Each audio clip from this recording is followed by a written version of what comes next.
Ciao a tutti e bentornati a 5 News, la video rubrica di qdpnews.it dedicata alle 5 notizie più cliccate della settimana. Alla numero 5 parliamo ancora una volta di furti. Non ha fine l'assedio che da mesi flagella il quartier del Piave.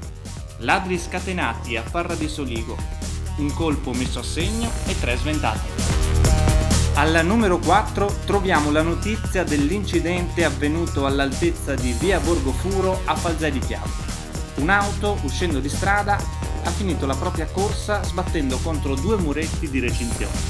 La terza notizia più cliccata della settimana ci racconta del lutto della comunità di Vidor per la scomparsa di Davide Dal Molino, il 29enne vittima di un terribile incidente stradale a bordo della sua moto.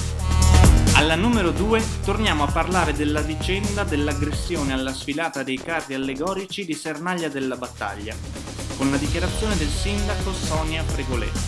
Gli autori vanno puniti, anche se minorenni.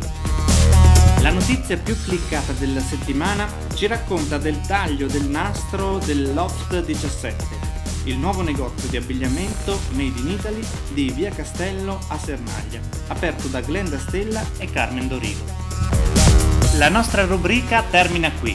Appuntamento alla prossima settimana con una nuova puntata di 5 News.